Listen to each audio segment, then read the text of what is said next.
So what's up, everybody at Milk the Funk? Just wanted to show everybody a little bit of the little project that we had going on.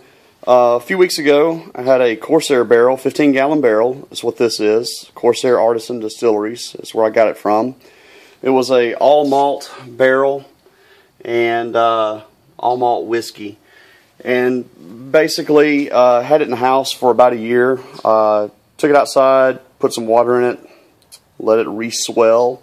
Everything was looking pretty good. After about a day, I went ahead and drained it and filled it up with some neutral spirits and let it sit for a few days, and kept rolling around just to kill any kind of bad funk.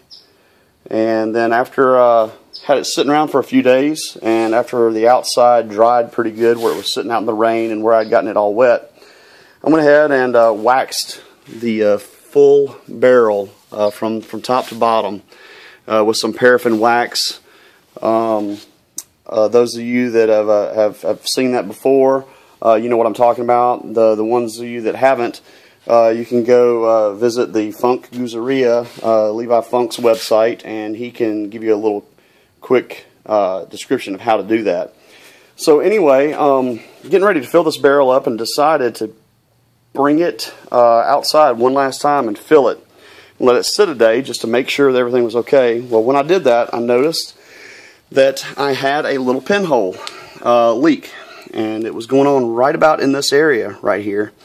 And I don't know why I didn't notice it before, or if it was, you know, fresh and new, or, you know, something that just started after draining it and then putting some neutral spirits in there just to, you know, to kill stuff. So anyway, this was my first attempt to fix a leaky barrel. And so basically I had some oak around here, and just kind of chiseled off a piece of oak, carved it into a like a little round peg, and punched a hole right where the little pinhole where it was weeping out, and drove it in there. And right now it appears that it's not leaking. Everything appears to be sealed up. All it took to do that was just a few tools, basic chisel, just an awl, and a nail set is what I used to drive a hole in there, and a knife to whittle with. This was some leftover wood that I had chipped off a piece of oak that I had. And so anyway, basically the process was to take this blade first, and you just kind of scrape away. I did turn the barrel on end to do this. Scrape away, and I was able to see exactly where the pinhole was.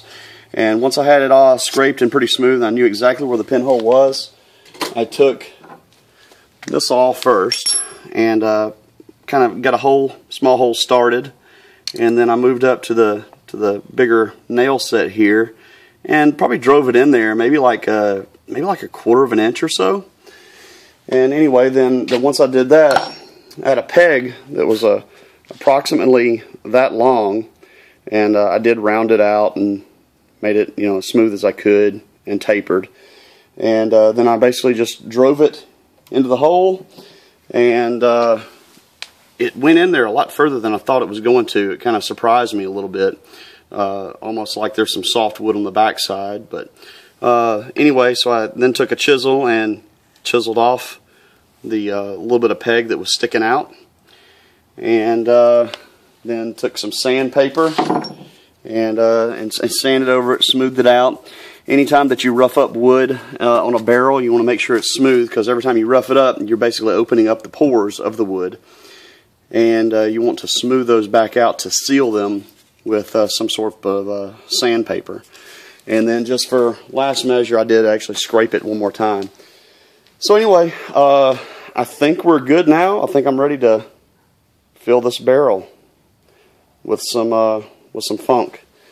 So anyway, just wanted to share this little bit of info with you, and tell you guys what we had going on. See ya.